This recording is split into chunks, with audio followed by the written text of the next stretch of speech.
qué le concede Dios su suprema consideración? Lo que Cristo más ama en la tierra es a su iglesia. Nunca se ha olvidado de su iglesia. Reconoce a su iglesia que lucha, que trabaja para honrarle y para exaltarle en la tierra. Para que muchos conozcan su plan de salvación, vengan a Cristo y reciban en Él perdón, salvación y vida eterna. Amén. Nuestro mensaje en esta mañana está centrado en el libro de Apocalipsis, el capítulo 12. La palabra de Dios nos dice: y apareció una gran señal en el cielo. Una mujer vestida del sol, con la luna debajo de sus pies, y sobre su cabeza una corona de 12 estrellas. Esta es la iglesia en su mejor momento. Esta es la iglesia gloriosa de Cristo, vestida del sol, vestida de la justicia de Cristo, viviendo en perfecta armonía con su santa ley, viviendo para agradarle y exaltarle con su testimonio. La iglesia, en el momento en que Cristo la funda, dice el versículo 2, y estando encinta, clamaba con gran voz, porque estaba en el proceso de su alumbramiento, en la angustia del alumbramiento. Y nos dice la palabra en el versículo 3, también apareció otra señal en el cielo. He aquí, un gran dragón escarlata, que tenía 7 cabezas y 10 cuernos, y en sus cabezas 7 diademas, y con su cola arrastraba la tercera parte de las estrellas, y las arrojó sobre la tierra, y se paró frente a la mujer que estaba para dar a luz, a fin de devorar a su hijo tan pronto como naciese. Y la mujer dio a luz un hijo varón, alabado sea el Señor. Nació Jesucristo, el Salvador del mundo, el mayor don de Dios, el mayor don del cielo dado a la humanidad entera. La mujer dio a luz un hijo varón, el cual regirá con vara de hierro. ¿A quién? A todas las naciones.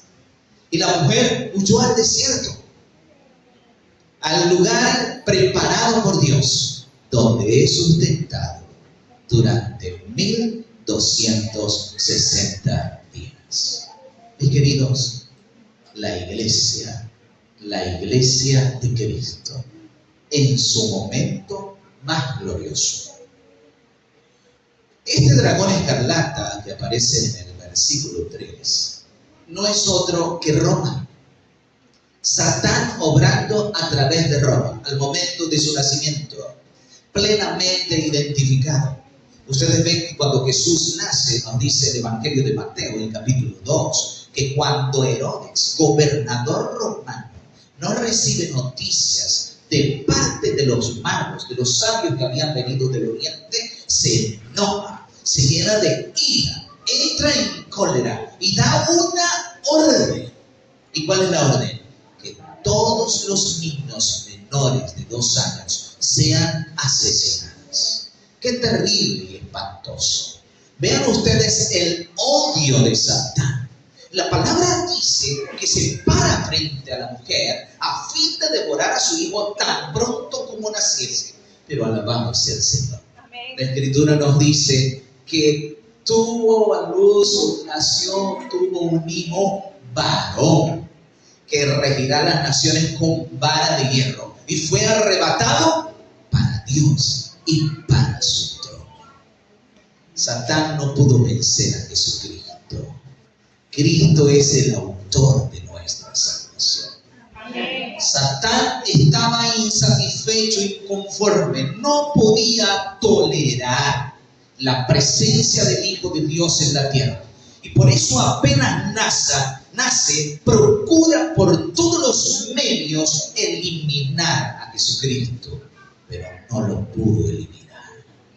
No lo pudo eliminar de bebé, no lo pudo eliminar de adulto. Nunca lo ha vencido y nunca lo vencerá, pues Cristo es Rey de reyes y Señor de señores. Cristo es el Señor de nuestras vidas. Cristo tiene el poder, y todo aquel que se pone en las manos de Cristo, todo aquel que se entrega a Cristo de corazón, será redimido, será victorioso por el poder de Cristo obrando en su vida para gloria de su nombre.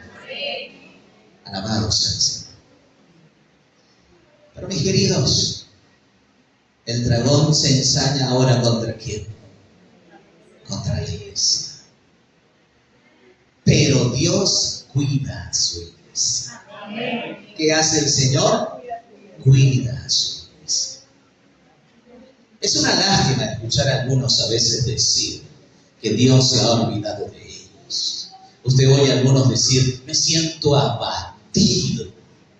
Y a veces eso es preocupante, porque yo leo en la prensa cuando dice, fue abatido el Coqui, fue abatido el Manchas. Abatido es cuando matan a alguien, eso es abatido, está destruido, está muerto, está liquidado. Pero el que está en Cristo no está abatido, tiene fe, tiene gozo, tiene paz, tiene esperanza, porque tiene a Cristo, y el que tiene a Cristo tiene todo lo que necesita. Alabado sea nuestro Señor Jesucristo. La Biblia nos dice que la mujer huyó al desierto, a lugares desolados, a un lugar que Dios le ha preparado.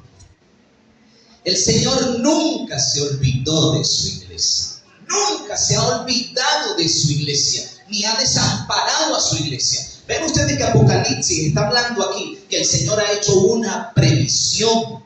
El Señor le preparó un lugar donde la iglesia iba a ser sustentada durante todos esos 1260 años. Estos 1260 días es una referencia a una profecía que todos tenemos conocimiento.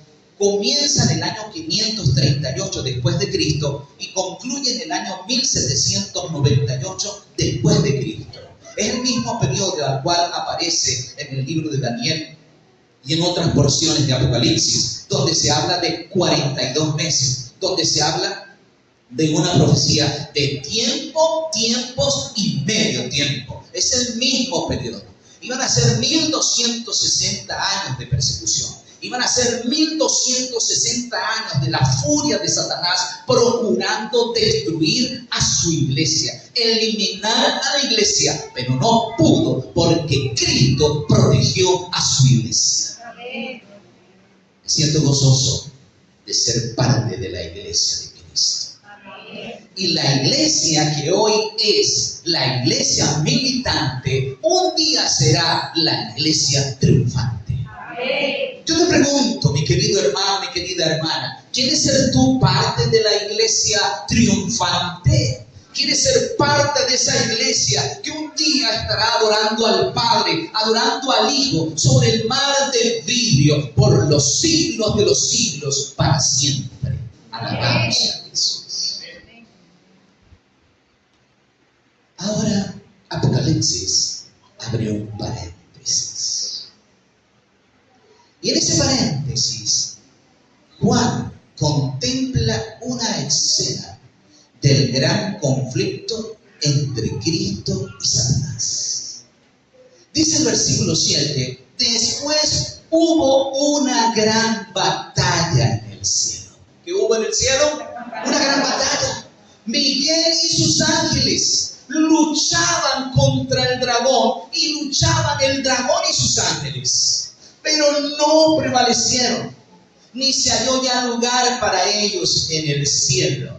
Y dice el versículo 9, y fue arrojado el gran dragón, la serpiente antigua, que se llama Diablo y Satanás, el cual engaña al mundo entero, y fue arrojado a la tierra, y sus ángeles fueron arrojados con él.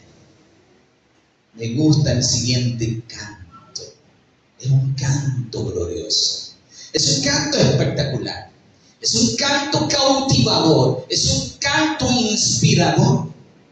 La palabra dice, y se oyó una gran voz en el cielo que decía, ahora ha llegado la salvación, el poder, el reino de nuestro Dios y la autoridad de su Cristo, porque ha sido lanzado fuera el acusador de nuestros hermanos, el que nos acusaba delante de nuestro Dios día y noche.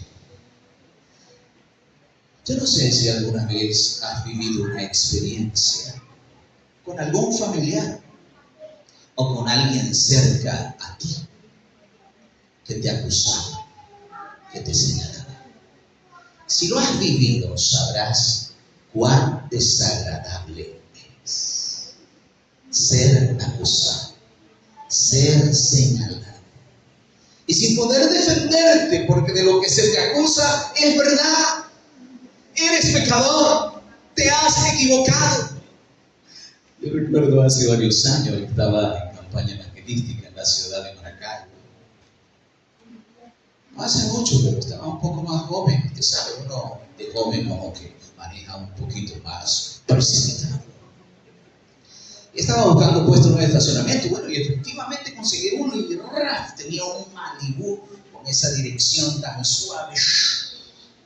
Me estacioné, pero creo que por cuestión de milímetros, golpeé en el parachoque en la esquina a una camioneta que estaba allí estacionada. Y una niña iba en un vehículo que iba saliendo del estacionamiento y la niña decía, te voy a acusar, te voy a acusar, te voy a acusar. Y queridos, ¿qué hace Satanás? Acusar. Apocalipsis llama a Satanás el acusador de los hermanos.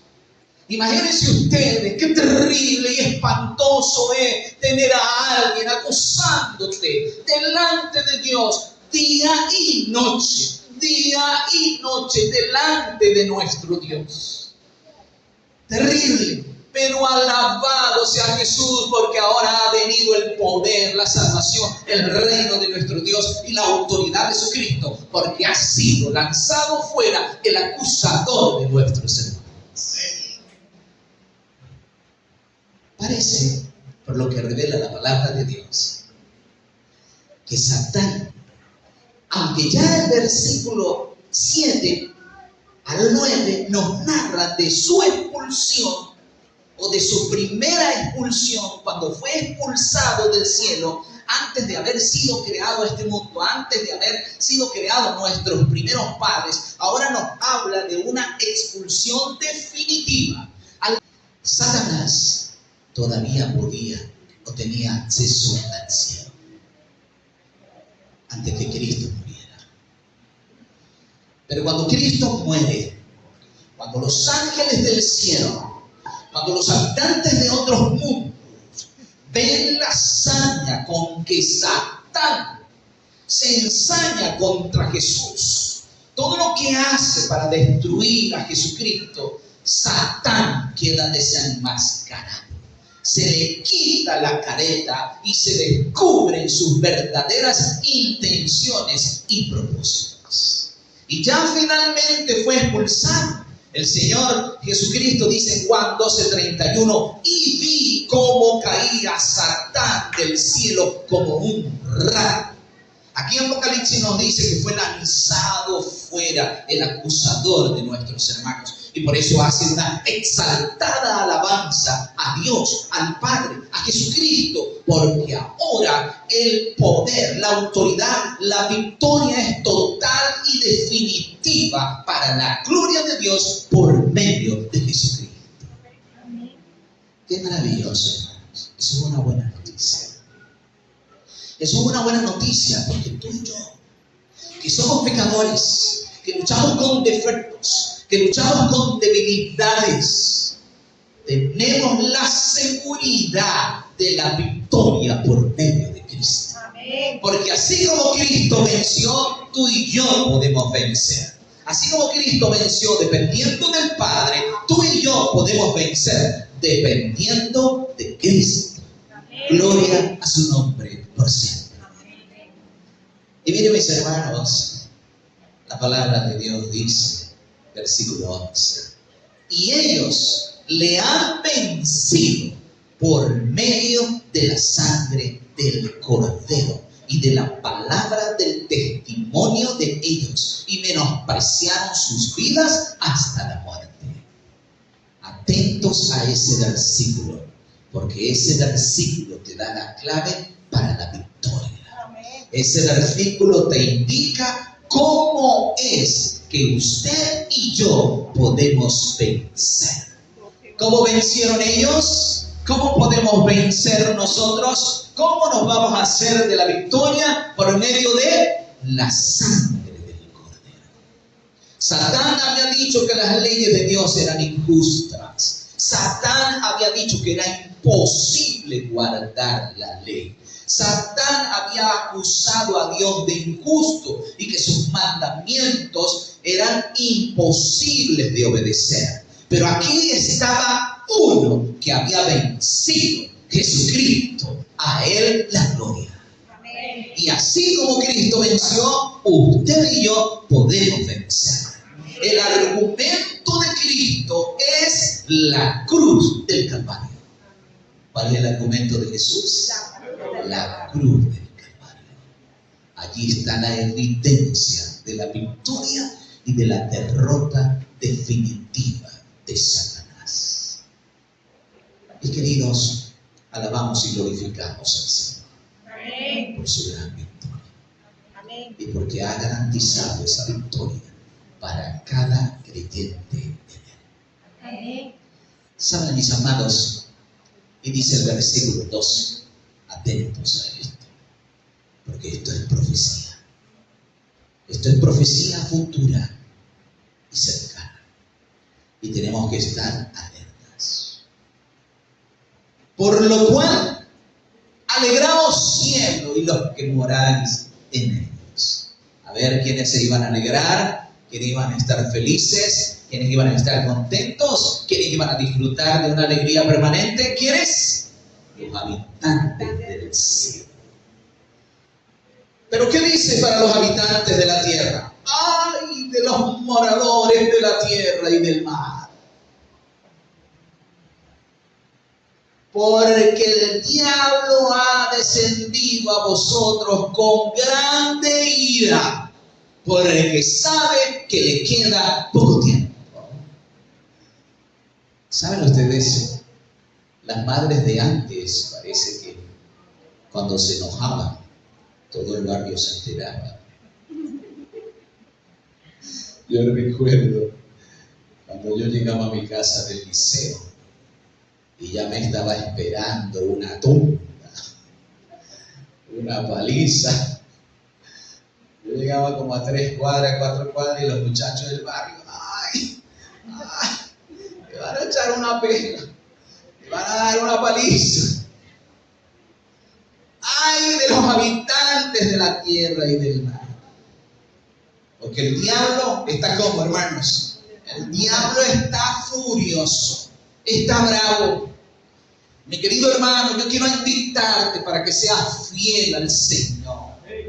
Seas fiel en las pequeñas cosas. Seas obediente a Dios, aún en las pequeñas cosas. Ya dejémonos de trivialidades, ya dejémonos de liviandades, ya dejémonos de estar jugando a la iglesita. Seamos cristianos de verdad, cristianos de corazón, cristianos consagrados, cristianos fieles a Cristo hasta en los más pequeños detalles de la existencia. Cuando usted vive de esa manera, cuando usted vive para agradar a Dios, cuando para usted Cristo es lo máximo, lo mejor, lo más importante, lo primero, y usted quiere agradarlo, usted va a sentir la furia de Satanás. Porque a Satán no le gusta que haya gente que sea fiel. Eso lo llena de ira. Y procura por todos los medios tener a los hijos de Dios entretenidos, para que no busquen a Dios, para que no se consagren, para que vivan apartados de Jesús, para que vivan vidas independientes de Cristo. Pero Cristo quiere que nosotros vivamos dependiendo de Él, en una conexión permanente con Jesucristo. Mis queridos hermanos, si tú vienes en esa fidelidad a Dios todos los días, en esa consagración, llegará el tiempo en que la ira de Satán se desatará con toda su furia. Y los hijos de Dios sentirán los efectos de la ira de Dios. Pero Cristo está comprometido con su iglesia. Pero Cristo cuida a su iglesia. Pero Cristo nos protege a cada uno de nosotros. Nunca nos ha desamparado y nunca nos desamparará. Ahora entramos en la tercera escena del capítulo 12 de Apocalipsis. Dice en el versículo 13: cuando el dragón vio que había sido arrojado a la tierra, ¿ahora qué hizo? Persiguió a la mujer que había dado a luz el hijo varón. Como no pudo con Cristo, ahora persigue ¿a quién? A la iglesia, con toda su furia, con toda su saña. Pero la palabra de Dios nos dice que se le dieron a la mujer las dos alas de la gran águila para que huyese de delante de la serpiente al desierto, al lugar que Dios le ha preparado para ser sustentada por un tiempo, tiempos y la mitad de un tiempo, protegida por el Señor. El Señor le prepara lugar a su iglesia. El 6 de septiembre del año 1620, después de haberlo intentado 3 veces, los hermanos conocidos como los padres peregrinos, 102 almas, 102 personas, 102 sueños, 102 corazones latiendo al unísono, se embarcaron en el Mayflower y salieron desde Plymouth, en el sudoeste de Inglaterra, rumbo a América, a las costas de América. Y finalmente alabaron al Señor cuanto su barco puede encallar allí en la playa de América. Se arrodillan en la playa, alaban a Dios y a Jesucristo y le dan gracias por haberlos sacado de ese lugar donde estaban siendo perseguidos y asesinados por simplemente creer en Jesús, por simplemente guardar la verdad, por simplemente leer la Biblia. Y ellos dijeron: ahora nosotros vamos a establecer un país sin rey y una iglesia sin papa, donde la gente y nuestros hijos adoren a Dios en total libertad, según los dictados de su conciencia. Alabado sea Jesús. Amén. ¿Qué le dio el Señor a la mujer? Las dos alas de la gran águila. El pueblo entendía eso. En el libro de Éxodo capítulo 2, capítulo 19, el Señor dice: he aquí yo os he traído en alas de águila. El águila es una de las aves impactantes de la naturaleza, imponente. Y una de esas características que tiene es que protege a sus polluelos. La mamá águila los lanza a los hijos para que aprendan a volar. Pero el papá águila está pendiente de los aguiluchos. No los deja caer. Los recoge en el aire hasta que aprenden a volar. Mis hermanos, el Señor trajo a su iglesia en la sangre. Protegió a su iglesia. Y aunque el dragón se llenó de ira contra la mujer, dice la Biblia que abrió su boca como un río para que la mujer fuese arrasada por el río. Pero el verso 16 dice: pero la tierra ayudó a la mujer, pues la tierra abrió su boca y tragó el río que el dragón había echado de su boca. Mis queridos hermanos, aquí viene la parte que nos toca. Entonces, el dragón se llenó de ira contra la mujer, contra la iglesia. ¿Y contra quién? Contra el resto de la descendencia de ella, los que guardan los mandamientos de Dios y tienen el testimonio de Jesucristo. ¿Cuántos creen que Cristo los guardará en la hora de la prueba? ¿Cuántos creen que Cristo es el Salvador victorioso? No olviden el versículo 11. ¿Cómo es que vencemos?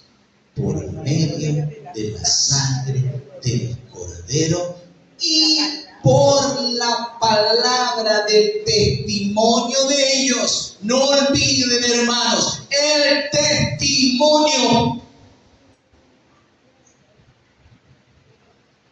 En una cárcel en Rumania se encontraron dos hombres. Uno era el teniente Greco y el otro era el pastor Ricardo Burna. El teniente era alto, fuerte, inteligente. El pastor era delgado y tenía en su rostro las huellas del castigo, del dolor, del sufrimiento. Allí estaba el teniente Greco con un garrote de goma y golpeó la mesa. Esa historia que usted me está contando es mentira. Y yo necesito que usted me diga toda la verdad. Nosotros sabemos que usted se ha estado comunicando en código con otros prisioneros de esta cárcel. Necesitamos saber los nombres de todos esos prisioneros. ¿Y qué han dicho esos prisioneros del comunismo? El teniente sacó una hoja y la puso sobre la mesa. Le voy a dar media hora. Y usted aquí en esta hoja me va a escribir su testimonio. Me va a decir la verdad. El teniente salió furioso del lugar. Golpeó la mesa y tiró la puerta. El pastor se quedó sobre la mesa pensativo. Él quería proteger a sus compañeros. Es más, los iba a proteger a una costa de su vida. Sabía que si decía algo, lo que dijera iba a ser usado en su contra, perjudicaría a sus compañeros y sería acusado como espía y castigado con la pena máxima. ¿Qué hacer? ¿Qué decir? ¿Qué escribir? El pastor tomó el bolígrafo y tomó una decisión. Escribir su testimonio. A ver, ¿qué decidió hacer el pastor? Escribir su testimonio. Soy un discípulo de Cristo.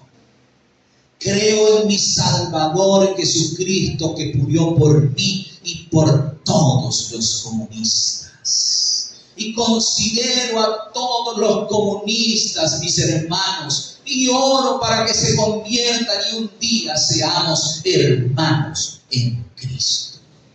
Yo nunca he hablado mal de los comunistas. Cerró su testimonio.